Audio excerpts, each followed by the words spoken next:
E commerce और e governance lecture series का ये है।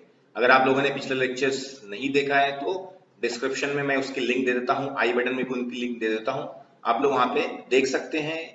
आईटी सिलेबस में आईटी हम लोग का जो सब्जेक्ट है उसमें मैंने चैप्टर नंबर 1 भी अपलोड करके डाला हुआ है, आप लोग वो पूरा चैप्टर पढ़ सकते हैं। चैप्टर नंबर 4 मैंने स्टार्ट किया है और भी इतने बाकी चैप्टर्स है, आपके 4 चैप्टर्स पूरा के पूरे में यहाँ पे आप लोग को इस चैनल पे अपलोड करूंगा। तो चैनल पे अगर आप पहली बार आए हैं तो चैनल को सब्सक्राइब कर लें और बेल आइकन दबा लें, और वीडियो अच्छा लगा तो वीडियो लाइक करिए, कमेंट करिए और अपने दोस्तों से जरूर शेयर करिए, ठीक है, ताकि चैनल ग्रो होने में मुझे मदद मिले।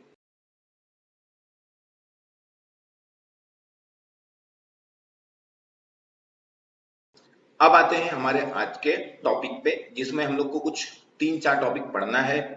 ई कॉमर्स ट्रेड साइकिल, और ये बात ध्यान में रखना, वीडियो एंड तक देखना, बीच में स्किप मत करना, तभी आपको पूरा कॉन्सेप्ट समझेगा। डिस्ट्रैक्शंस जो है आपके आसपास, जो भी मतलब आप लोग हेडफोन लगा लीजिए और आराम से इसको सुनिए और अपनी बुक में टेक्स्ट बुक ले लीजिए और इंपॉर्टेंट पॉइंट्स को अंडरलाइन कर लीजिए, क्योंकि वो ही आपको एग्जाम में एज ए ऑब्जेक्टिव पूछ सकता है। तो लेसन से पढ़ाने का फायदा मैंने पिछले लेसन मतलब टेक्स्ट बुक से पढ़ाने का फायदा मैंने आप लोग को बताया था कि ऑब्जेक्टिव जो आपको एग्जाम में आएंगे आपके टेक्स्ट बुक्स में से ही आते हैं। टेक्स्ट बुक के पीछे से जरूरी नहीं है, जो मतलब आपकी एक्सरसाइज में दिया हुआ है, लेकिन लेसन के अंदर से ही आएंगे, एक्स्ट्रा कुछ नहीं पूछेगा आपको। तो अगर आप लोगों ने लेसन अच्छे से समझे हैं 1, 2, 3 बार, तो आप लोग को एकदम अच्छे से 80 आउट ऑफ 80 मिल सकते हैं आईटी के अंदर। तो मेरी बात ध्यान में रखना कि अगर आईटी में अच्छे मार्क्स चाहिए तो आप लोग की जिम्मेदारी है कि लेसन को अच्छे से पढ़ो, 1 बार 2 बार 3 बार 4 बार अच्छे से समझ के पढ़ो, अच्छे से समझो। अगर आपके पास लेक्चर अवेलेबल है तो, जैसे मैं आपको लेक्चर्स अवेलेबल कराऊंगा सारे लगभग इस चैनल पे, तो उसको अच्छे से समझो, फिर अच्छे से उसको रीड करो और फिर जाके आपके ऑब्जेक्टिव्स इसके मतलब आपके एक्सरसाइज में दिए हैं वो अटेम्प्ट करो, या आपके पास अगर टीपीएस है फिर अटेंड करो जाके, फिर देखना आप लोग के पास कितना आंसर आएगा। आपको मतलब आपके आंसर देने में आपको फटाफट आपसे आंसर दिया जाएगा, ठीक है। और कम से कम 2 से 3 बार पढ़ो लेसन, फिर उसके बाद जाके समझो, फिर 2 से 3 बार पढ़ो, तब जाके आप लोग ऑब्जेक्टिव्स अटेम्प्ट करो आपके एक्सरसाइज के पीछे के, और टीपीएस अगर आपके पास है तो उसके। तो देखना आप लोग गारंटी है कि 90% से ज्यादा आपको ऑब्जेक्टिव अपने आप आने लग जाएंगे। तो लेसन पढ़ने का फायदा ये होता है, इसलिए मैं पीपीटी से नहीं पढ़ा रहा हूँ आप लोग को, डायरेक्टली आपकी टेक्स्ट बुक से पढ़ा रहा हूँ, ठीक है। तो चलिए अब स्टार्ट करते हैं, और आप सारे लेसन ऐसे ही करना, जितने भी लेसन है मतलब आईटी के अंदर या दूसरे सब्जेक्ट्स में भी ऐसे ही करोगे तो आप लोग को बहुत बेनिफिट मिलेगा। तो आईटी के अंदर तो खास करके यही करना आपको, ठीक है ना।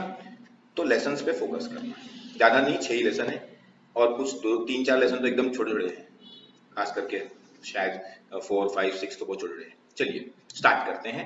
ई कॉमर्स ट्रेड साइकिल आज हमको पढ़ना है। A trade cycle is the series of exchange between customer and supplier that take place when a commercial exchange is executed. Trade cycle का मतलब जब आप लोग प्रोडक्ट को क्या करते हैं, कस्टमर और सप्लायर के बीच में क्या होता है, एक्सचेंज होता है। कमर्शियल एक्सचेंज मतलब जब आप लोग उसको खरीदते हैं या बेचते हैं तो फिर एक्सचेंज होता है, गुड्स आपके पास आता है, आप लोग उनको पेमेंट देते हो, बराबर है। तो इसी को हम लोग ट्रेड साइकिल बोलेंगे। उसके अंदर क्या क्या फेज होते हैं वो हमको पढ़ना है। Generally trade cycle consist of following phase, normally ये फेज होते हैं। पहले लिखे हैं आप लोग के लिए प्री सेल्स, सेल्स आपको प्रोडक्ट बेचने से पहले या आप प्रोडक्ट खरीदने से पहले, ठीक है ना, प्रोडक्ट बिकने से पहले का stage pre sales. It consist of 2 steps like search and negotiate, इसमें 2 स्टेप होते हैं प्री सेल्स के अंदर भी। आप लोग सर्च करते हो प्रोडक्ट के बारे में, ई कॉमर्स की बात कर रही तो ऑनलाइन की ही बात चलती, समझ लेना, और नेगोशिएट करते हो। Customer search for required website for the product to be purchase, फिर कस्टमर क्या करता है, सर्च करता है कि कौन सी वेबसाइट से मुझे प्रोडक्ट परचेज करना है। In negotiate step customer find a supplier who offers good quality of product at cheap price, और फिर नेगोशिएट में क्या करता है, कस्टमर सिलेक्ट कर चूज करता है कि कौन सा सप्लायर है या कौन सी वेबसाइट है जो उसको सस्ते में दे रही है प्रोडक्ट, बराबर, और क्वालिटी प्रोडक्ट है, तो वो कस्टमर फिर कस्टमर उस जाके वहां पे खरीदता है। Then customer agree the terms forwarded by supplier, और फिर जब जो टर्म्स एंड कंडीशन लिखा है सप्लायर ने उसको एग्री करता है और उसके बाद को अपने फॉरवर्ड आगे बढ़ता है। नेक्स्ट है execution. This phase consist of order and delivery, इसमें क्या होता है, ऑर्डर और डिलीवरी। प्री सेल्स में आप लोग को क्या बताया था उसने, क्या क्या होता है, सर्च और नेगोशिएट, क्या होता है, सर्च और नेगोशिएट। एग्जीक्यूशन में क्या होता है, this phase consist of order and delivery. Objective वगैरह में पूछ सकते हैं आप लोग को, ठीक है ना, तो ध्यान देना। Customer sends an order for the select product and after processing order customer receive deliver the product. तो कस्टमर जो प्रोडक्ट क्या बोलते हैं उसको पसंद आता है, वो प्रोडक्ट के लिए ऑर्डर देता है कि मुझे प्रोडक्ट चाहिए, और फिर ऑर्डर प्रोसेस होता है, मतलब सामने जो कंपनी रहती है हमारी जिससे हम लोग खरीद रहे हैं ई कॉमर्स वेबसाइट से, बराबर ना, वो उसको प्रोसेस करेगा और आपको प्रोडक्ट को क्या कर देगा, डिलीवर कर देगा। क्लियर है। नेक्स्ट है settlement stage. This phase consist of invoice and payment. इसमें क्या होता है, इनवॉइस और पेमेंट, मतलब यहाँ पे बिल रहेगा और पेमेंट रहेगा। Invoice means customer will receive a bill for the purchase product and after confirmation of the receive product customer will pay for the same. Invoice मतलब कस्टमर क्या करेगा, आप लोग मतलब कंपनी क्या करेगी, आप लोग को बिल देगी, बराबर ना, और वो बिल के लिए आप लोग क्या करेंगे, जो प्रोडक्ट आपने मंगाया था उसको चेक करेंगे कि वो बराबर है कि नहीं है, और फिर अगर आप लोग का प्रोडक्ट बराबर है तो आप लोग क्या करेंगे, उसके लिए पे करेंगे। लेकिन ये किस में होता है, कैश ऑन डिलीवरी में होगा। लेकिन बहुत सारे केसेस भी होते हैं जिसमें आप लोग एग्जीक्यूशन के टाइम पे ही, मतलब एग्जीक्यूशन से पहले ही, ऑर्डर करते टाइम पे ही, एग्जीक्यूशन में जो ऑर्डर स्टेज है उस टाइम पे पेमेंट भी कर देते हो, तो ऐसा भी होता है। तो जरूरी नहीं कि ये स्टेप फॉलो ही हो, ठीक है ना। तो चलिए, इसलिए स्टार्टिंग में आप लोग को बोला है यूजुअली, बराबर ना, जनरली, जनरल ट्रेड साइकिल, बराबर ना, कंसिस्ट, हमेशा जरूरी नहीं ऐसा हो। चलिए, after sales. This phase consist of warranty and after sales service. इसमें क्या होता है, आपकी वारंटी और आपके प्रोडक्ट बिकने के बाद उसकी जो सर्विस लगती है। जैसे आप लोग कुछ प्रोडक्ट में खराबी हो गई, ये कुछ फंक्शन आपको नहीं समझ में आ रहा है, तो आपने कस्टमर केयर को फोन किए, वो आपको गाइड करेगा, या टेक्निकली कुछ ग्लिच आ गया है तो आप लोग उसको कस्टमर सर्विस पे आप लोग फोन करेंगे और फिर उनसे हेल्प मांगेंगे। अगर वो हेल्प नहीं दे पाएंगे, मतलब अगर ऑनलाइन नहीं सॉल्व कर पाएंगे, तो आप लोग को विजिट करके देंगे, आप लोग को मतलब आपके घर पे विजिट करते हैं या आपकी फैक्ट्री में, जो भी आप जैसे कंज्यूमर हो आप, वहां पे आके आपको उसका सोल्यूशन देंगे। तो customer will get all maintenance service for free और at a minimum cost. Free में मिलता है या तो कम कॉस्ट पे मिलता है। After sale service means customer will do complaint about the performance of the product and get maintenance service from the supplier. जो मैंने आप लोग को बताया कि हम लोग क्या करते हैं, कस्टमर कंप्लेंट देता है और कंप्लेंट के बाद हम लोग को उसका परफॉर्मेंस के बराबर नहीं ऐसा कंप्लेंट देते हम लोग, और फिर मेंटेनेंस सर्विस, जो मेंटेनेंस के लिए अपना स्टाफ भेजती है कंपनी। चलिए, तो ये हो गया आप लोग के 4 स्टेज। पहला क्या था, प्री सेल्स, सेल्स से पहले, फिर सेल्स में आता है आप लोग का search and negotiate, execution stage, execution में ऑर्डर एंड डिलीवरी, फिर सेटलमेंट, उसमें बिल और पेमेंट, बराबर ना, और फिर लास्ट में आफ्टर सेल्स। आफ्टर सेल्स में वारंटी और आफ्टर सेल्स सर्विसेज। चलिए, अब आते हैं हम लोग अगले आंसर पे। देखो यहाँ पे कुछ दिया हुआ है आप लोग को, ठीक है ना, लेकिन यहाँ पे ईडीआई दिया हुआ है। हाँ, तो ये ईडीआई हम लोग बाद में समझेंगे कि क्या होता है, क्या करेंगे, ये सब बाद में समझेंगे, आप लोग को मैं बाद में बताता हूँ, ठीक है ना। इसके ऊपर वापस से मैं आऊंगा। ट्रेड साइकिल के अंदर देखो ईडीआई लिखा है, इलेक्ट्रॉनिक डेटा इंटरचेंज, इसके बारे में मैं बाद में आऊंगा, तब वापस से समझाऊंगा इसको, ठीक है। चलिए, मोड्स ऑफ पेमेंट आगे आप लोग का लेसन में है। पेमेंट करने के लिए कौन कौन से मोड यूज करते हैं, एकदम सिंपल सा आंसर है। पहला लिखा है क्रेडिट कार्ड।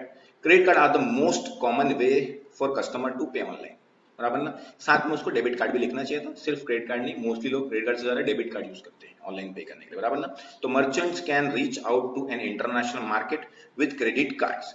कोई भी मर्चेंट, मतलब जो प्रोडक्ट बेचना चाहता है, वो इंटरनेशनल मार्केट तक भी अपना प्रोडक्ट बेच सकता है, किसके जरिए, क्रेडिट कार्ड के जरिए, by integrating payment gateway into their business. तो बिजनेस में क्या ऐड करना पड़ेगा आप लोग को, मतलब जो आपकी वेबसाइट है, आप समझो एग्जांपल किसी कंपनी चला रहे हो ई कॉमर्स की, तो आपको अपनी ई कॉमर्स की वेबसाइट के अंदर आपको ई पेमेंट गेटवे लेना पड़ेगा, बराबर ना, पेमेंट गेटवे। तो आप लोग उसके जरिए पेमेंट ले सकते हो online, credit card, debit card, जो भी जिससे भी वो पेमेंट करना चाहता है। Mobile payment. Mobile payment offer quick solution for customer to purchase e commerce website. Mobile के जरिए भी पेमेंट होता है। Mobile payments are also common use on donation portals. Mobile payment कहां होता है, other donation portals, browse, game हम लोग ब्राउज करते हैं, social media network such as dating sites. आजकल डेटिंग साइट्स पे भी लोग क्या बोलते हैं, पेमेंट करते हैं मोबाइल के जरिए, और फिर तो आप लोग को पता है मेरे से बेहतर, तो वो आप लोग पढ़ सकते, समझ सकते हैं।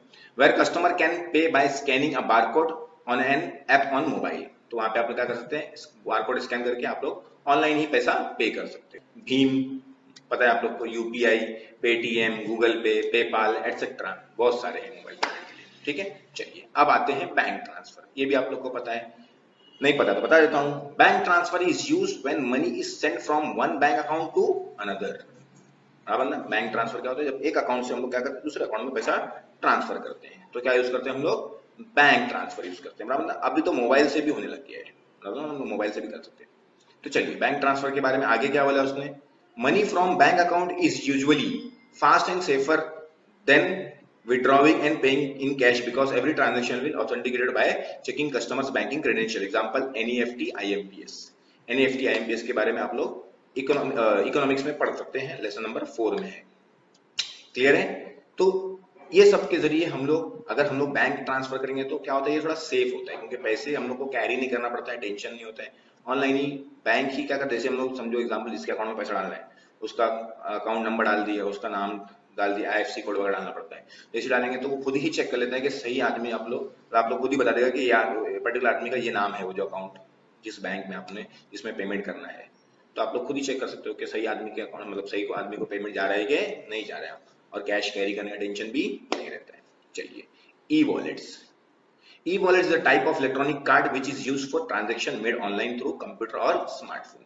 कंप्यूटर स्मार्टफोन के जरिए हम लोग ई वॉलेट भी यूज करते हैं, बराबर ना। तो ई वॉलेट मतलब हम लोग के पास एक तरह से पर्स है, वो उस पर्स में पैसा रहता है, जैसे अमेजोन पे का बैलेंस होता है, बराबर ना, गूगल पे का बैलेंस होता है। तो वो सब हमारे क्या है, e wallets. E wallet is a type of prepaid account in which a customer can store money for any future online transaction. E wallet क्या होता है, हम लोग क्या कर सकते हैं, उसके अंदर पहले से पैसा उसमें ऐड कर सकते हैं। ऐड मनी का ऑप्शन आता है, जैसे हम लोग क्या करेंगे, हमारे डेबिट कार्ड या कोई दूसरे अकाउंट का जो बैंक ट्रांसफर से हम लोग क्या करेंगे, उसके अकाउंट में से पैसा हमारे ई वॉलेट में ट्रांसफर कर लेंगे, और फिर पेमेंट करते जब भी कुछ खरीदेंगे हम लोग तो क्या होता है, फटाक जल्दी से होगा ना, क्योंकि आपको वापस क्रेडिट कार्ड नंबर या debit card number, CVV code वगैरह डालने की जरूरत नहीं रहेगी अगर आपके पास ई वॉलेट में बैलेंस है तो। And E wallet is protected with password, और ई वॉलेट किससे प्रोटेक्ट होता है, पासवर्ड से। खाली आपको फटाक से पासवर्ड डालना है। एग्जाम्पल्स आर स्टेट बैंक, बड़ी, पेटीएम वॉलेट, और अमेजोन पे का भी वॉलेट यूज होता है बराबर ना। तो ये हो गया आप लोग के मोड्स ऑफ पेमेंट, और भी बहुत सारे हैं आप लोग, लेकिन अभी फिलहाल हमने ये 4 पढ़े हैं, ठीक है। अब आते हैं फॉर्म्स ऑफ ई कॉमर्स। अब क्या आते हैं हम लोग, forms of e commerce. Third answer, पहला पढ़े हम लोगों ने कि ई कॉमर्स के ट्रेड साइकिल, बराबर ना। दूसरा पढ़े मोड्स ऑफ ई पेमेंट, मतलब पेमेंट करने के लिए क्या क्या मोड्स है। अब पढ़ रहे forms of e commerce. Some common form of e commerce are as follows. पहले क्या लिखा है, किस किस जरिए से ई कॉमर्स होता है, एम कॉमर्स, मतलब मोबाइल कॉमर्स। मोबाइल के जरिए भी हम लोग बिजनेस कर सकते हैं, ऑनलाइन ट्रेडिंग कर सकते हैं, मतलब बराबर ना। तो M commerce is the buying and selling of goods through wireless handed device such as smartphone, tablet, बराबर ना। स्मार्टफोन या टैबलेट एम कॉमर्स में आता है, मोबाइल कॉमर्स में आता है, बराबर ना। तो उसके जरिए हम लोग क्या कर सकते हैं, गुड्स खरीद सकते हैं और बेच सकते हैं। As a form of e-commerce, m-commerce enables user to access online shopping platform without needing to use desktop computer. Computer use किए बगैर हम लोग, ये जो वेबसाइट्स होती है एम कॉमर्स की, जो बेनिफिट ये है कि हम लोग मोबाइल के जरिए या टैबलेट के जरिए ही हम लोग हमारा वेबसाइट या जो क्या बोलते हैं आपका एप्लीकेशन हो गया भाई मोस्टली, तो ऐप के जरिए हम लोग चीजें खरीद सकते हैं और बेच सकते हैं। Some of application of m commerce are mobile banking, ticket booking, mobile banking कर सकते हैं हम एम कॉमर्स के जरिए, मतलब मोबाइल कॉमर्स के जरिए टिकट बुक कर सकते हैं। कोई पेमेंट करना है तो हम पेमेंट कर सकते हैं, बिल पेमेंट, बराबर। ऑनलाइन ऑक्शन, कोई चीज ऑक्शन करना है तो भी कर सकते हैं। स्टॉक मार्केट ट्रेडिंग कर सकते हैं, और भी बहुत सारी चीजें हैं जो हम लोग मोबाइल के जरिए अब तो कर सकते हैं। बहुत कुछ कर सकते हैं मोबाइल के, ऑलमोस्ट मतलब जितना लैपटॉप से कर सकते हो उतना मोबाइल से कर सकते हैं। लगभग तो इतना इंटीग्रेट हो गया, इतना ज्यादा चीजें आ गई है मोबाइल के अंदर, ठीक है। तो ये हो गया फॉर्म्स ऑफ ई कॉमर्स। आगे आता है सोशल कॉमर्स। नेक्स्ट क्या है, सोशल कॉमर्स। सोशल मीडिया से बना हुआ है इसलिए उसका नाम लिखा है सोशल कॉमर्स। तो social commerce is the form of electronic commerce that involve social media. यहाँ पे क्या इन्वॉल्व होता है, social media, online media that support social interaction. इसमें क्या होता है, सोशली हम लोग इंटरेक्ट कर सकते हैं, मतलब लोगों से बात कर सकते हैं, फ्रेंड बना सकते हैं, उसके जरिए भी कॉमर्स बिजनेस चलता है। It enables shoppers to get advice from trusted individuals. इसमें क्या होता है कि जो खरीदने वाला है शॉपर, वो क्या कर सकता है, किसी दूसरे से एडवाइस ले सकता है कि ये प्रोडक्ट बराबर है कि नहीं है। Find goods and services that and then purchase them, और फिर वो गुड्स को फाइंड करेगा और सर्विस को फाइंड करेगा और फिर उसको खरीदेगा। पहले लोगों से एडवाइस ले लेगा। The social network that spread this advice has found to increase the customers trust in one retailer over another. तो अगर उसकी एडवाइस, मतलब किसी ने एडवाइस दिया कि पर्टिकुलर कंपनी बहुत अच्छी है, तो सिंपल सी बात है, उसके अंदर क्या हो जाएगा, उसके अंदर वो कंपनी के लिए ट्रस्ट पैदा हो जाएगा और वो कंपनी का प्रोडक्ट वो खरीदेगा। क्लियर है। आगे लिखा है देखो, social commerce is the use of networking website such as Facebook. Facebook के जरिए सोशल कॉमर्स होता है।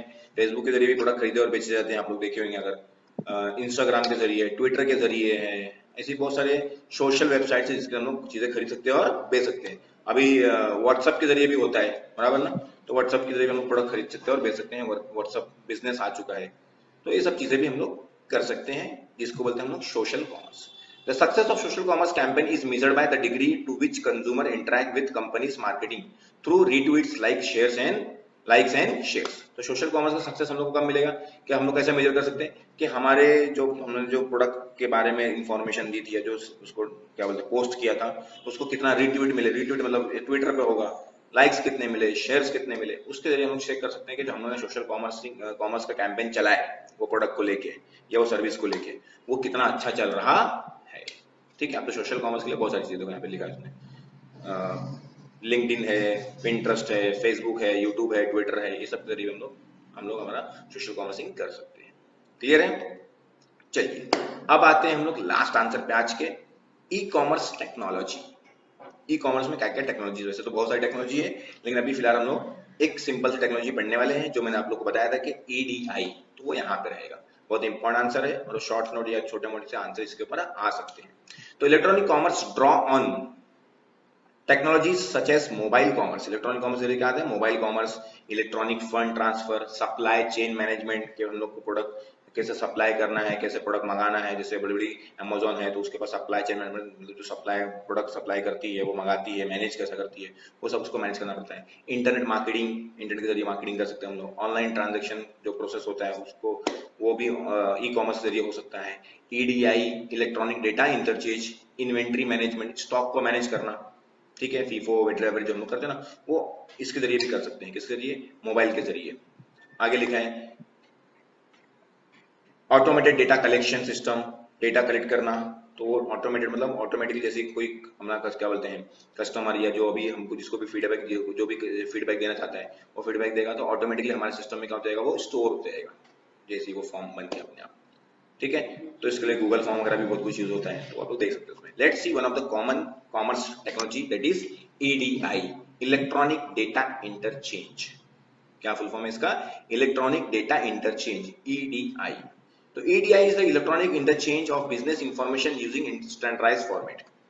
एकदम सिंपल डेफिनेशन याद रखना कि electronic EDI electronic data interchange क्या होता है कि बिजनेस की जो इंफॉर्मेशन होती है एक बिजनेस से दूसरे बिजनेस में, ठीक है ना, या एक बिजनेस से कंज्यूमर तक, तो इलेक्ट्रॉनिकली एक्सचेंज होती है इंफॉर्मेशन और एक स्टैंडर्ड फॉर्मेट। स्टैंडर्ड फॉर्मेट मतलब पहले से एक पर्टिकुलर फॉर्मेट रहेगा, उसी को हम लोग को फॉलो करके इंफॉर्मेशन एक्सचेंज करना रहेगा।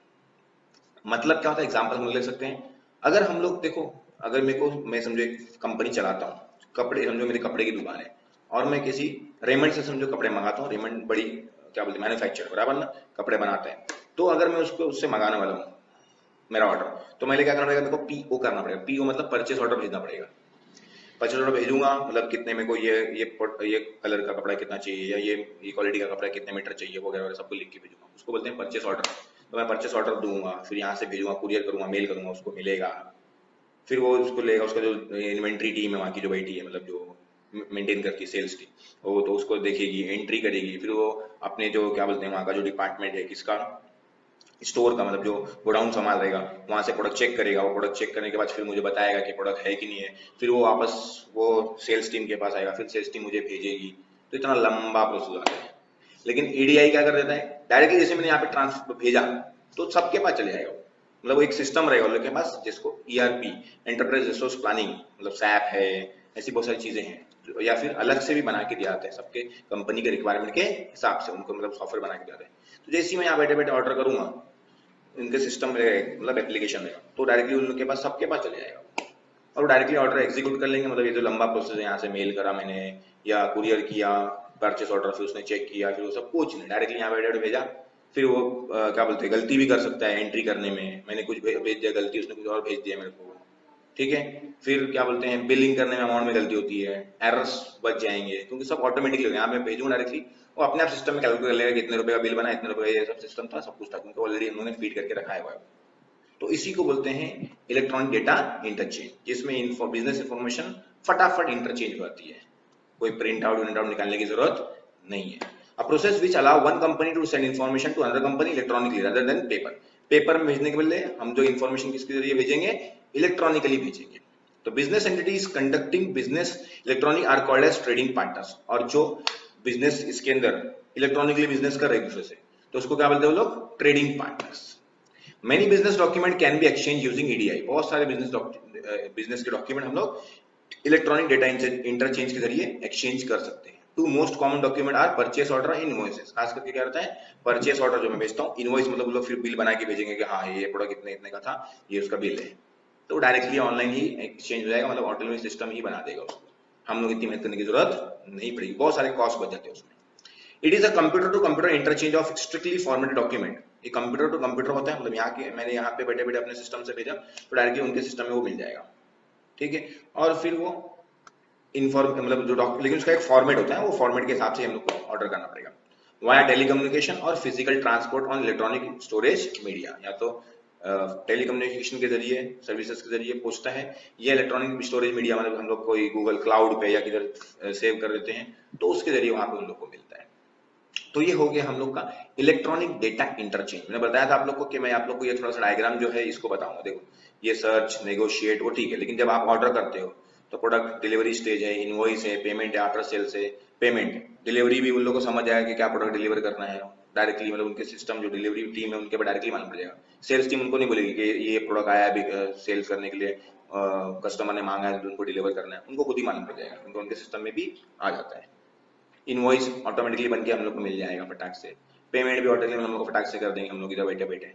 तो ईडीआई क्या करता है, इसको एकदम सिंपल कर देता है। तो जो कंपनियां ईडीआई यूज करती हैं वो बहुत तेजी से आगे बढ़ रही हैं और बहुत तेजी से सक्सेसफुल हो रही है।